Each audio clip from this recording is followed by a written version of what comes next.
Three evil teens who should never be released from prison. Some crimes are so heinous, so senseless, that forgiveness feels impossible, especially when they are committed by people so young. The very idea of rehabilitation seems like a cruel joke. These are the stories of three teenagers whose violent acts shocked the nation, leaving a trail of trauma, heartbreak, and lives forever altered. These are three evil teens who should never walk free again. Devin Moore, the teen who thought life was a game. Devin Moore had just turned 18 on May 15, 2003. A recent high school graduate from the small town of Fayette, Alabama, he appeared to have a bright future. With no prior criminal record, he was only weeks away from starting a career in the U.S. Air Force. But all of that changed on June 3, 2003. At 3 a.m., Fayette police officers James Crump and Arnold Strickland approached Moore as he slept inside a car in a restaurant parking lot. Upon discovering the vehicle was stolen, they arrested him and transported him to the local police station. While being booked, the officers realized that a nearby business had also been burglarized, and a shoe print left at the scene raised suspicions that Moore might be responsible. As part of the investigation, Moore's handcuffs were removed so officers could obtain his fingerprints and a shoe sample. But instead of facing the consequences, Moore made a fatal decision. He grabbed Officer Strickland's pistol and shot him in the head at point-blank range. Then, he walked across the hall and did the same to Officer Crump. On his way out, he encountered police dispatcher Leslie Mueller and fatally shot him too. All three men died on the scene. After the killings, Moore casually walked over to the fire department, located in the same building, and told firemen something bad happened up front. He then stole a police cruiser and fled the state. 4 hours later, he was arrested in Mississippi, still in possession of Officer Strickland's firearm. What made this horrific event even more chilling were Moore's words after his arrest. Reports stated he said, "Life is a video game. Everybody's gotta die sometime." He also admitted to the murders because he didn't want to go to jail. Many tried to blame the video game Grand Theft Auto, Vice City for influencing Moore. In fact, the families of the victims sued the game's developers and retailers for $600 million. But the case was ultimately dismissed. During the trial, Moore's defense claimed he was in a dissociative state and not responsible for his actions. However, the jury didn't buy it. After just an hour of deliberation, they convicted him on 6 counts of capital murder. In October 2005, a judge sentenced Devin Moore to death by lethal injection. Philip Chisholm, a silent student with a hidden darkness. On October 22, 2013, a horrific crime shattered the peaceful town of Danvers, Massachusetts. The perpetrator was 14-year-old Philip Chisholm, a seemingly quiet and polite freshman. His victim was his 24-year-old math teacher, Colleen Ritzer. That afternoon, Colleen had stayed after school to help students. Surveillance footage shows her walking alone through the empty hallway toward the women's bathroom. Just seconds later, Chisholm is seen cautiously looking around before pulling his hood up and following her. He slipped on a pair of gloves as he walked in. 11 minutes later, Chisholm emerged from the bathroom alone. At some point during those 11 minutes, Chisholm had attacked his teacher.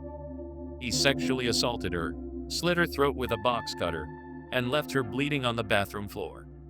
Police believe she was still alive when he returned with a recycling bin to conceal her body. He placed her inside the bin, wheeled it into the nearby woods, and left her there. But it didn't end there. Chisholm violated her with a foreign object, posed her body sexually, and wrote the words, "Karma," and a smiley face on her. Then, as if nothing had happened, he cleaned up and went to see a movie, Blue Jasmine, using Ritzer's credit card. When his mother couldn't reach him later that day, she reported him missing. Around the same time, Colleen was also reported missing when she failed to return home. At 12:30 a.m., Chisholm was found and taken into custody. That same night, police searching the school discovered blood in the bathroom.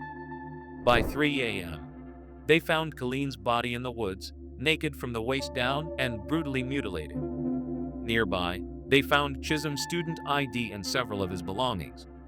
In his backpack were Ritzer's credit cards, her underwear, gloves, a bloody box cutter, and a mask. Though he confessed during interrogation, the court couldn't use his statement, as a judge ruled he didn't fully understand his rights. Nonetheless, the evidence was overwhelming. Prosecutors charged him as an adult with first-degree murder, aggravated rape, and armed robbery. His defense claimed he was mentally ill, suffering from early-onset schizophrenia and hallucinations. But the jury found him fully responsible for his actions. In 2016, Philip Chisholm was sentenced to 40 years to life in prison. He will be eligible for parole at the age of 54. Aiden Fucci, a calculated and chilling murder. Mother's Day, May 9, 2021, was supposed to be a joyful day for the Bailey family in St. Johns County, Florida. But when 13-year-old Tristan Bailey's siblings tried to wake her up to make breakfast for their mom, she was nowhere to be found. After a brief search around the neighborhood, her family called 911. Surveillance footage and friend testimonies soon began to piece together the story. That night, Tristan had snuck out to hang out with her friends Trey and Aiden Fucci. She arrived at Trey's house around 12:30 a.m. and left about 30 minutes later with Fucci. According to Fucci, the two wandered the neighborhood and eventually parted ways around 3 a.m. But police quickly noticed inconsistencies in his story. For one, it shouldn't have taken over 2 hours to walk 1.5 miles. And then, Fucci claimed that Tristan had grabbed him below the waist, causing him to push her and make her fall. He said he left her on the ground and walked home alone. Shortly after his initial questioning, Fucci posted a Snapchat from the back of a police car with the caption, "Hey guys, has anybody seen Tristan lately?" By 6 p.m. that day, investigators found Tristan's body in a wooded area near a pond. She had been stabbed 114 times. Many of the wounds were defensive. She had tried desperately to fight back. Her body had been positioned deliberately, with her hand placed under her chin.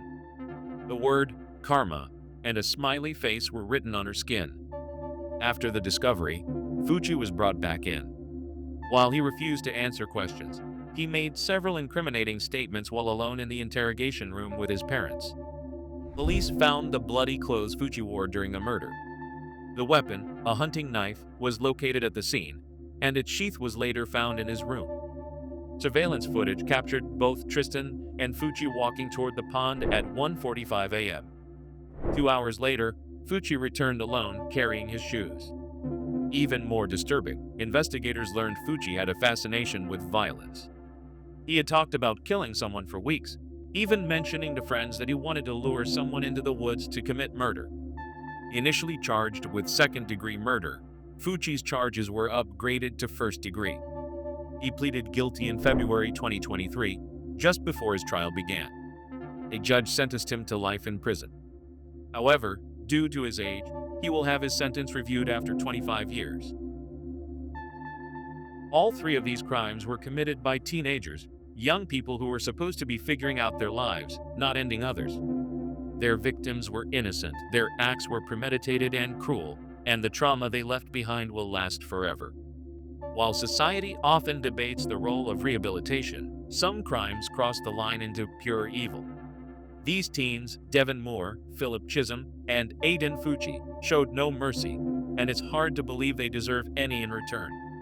What's especially chilling is how each of these killers displayed a disturbing calmness in the aftermath of their crimes. Moore casually told firefighters that something bad had happened. Chisholm went to a movie using his victim's credit card, and Fucci joked on Snapchat while a family desperately searched for their daughter. Their lack of remorse wasn't just unsettling, it was inhuman. These cases also raise serious questions about how early signs of violence and mental instability are often ignored or misunderstood. Friends had heard Fucci fantasize about murder. Chisholm's psychological issues were hinted at, yet never truly addressed. And in Moore's case, the idea that a video game could somehow trigger such a brutal act became a national debate, overshadowing deeper psychological and societal concerns. In the end, justice was served. But for the families of the victims, there is no closure, only the lifelong ache of absence. These stories serve as grim reminders that evil doesn't always come with age, and that sometimes the most horrifying monsters are the ones who still have homework due the next day. Thank you for watching. If you found this documentary compelling and chilling, don't forget to like, subscribe, and Leave a comment below. Your thoughts are invaluable. And if you want to hear more true crime stories and follow these emotional and intense cases, hit the bell for notifications.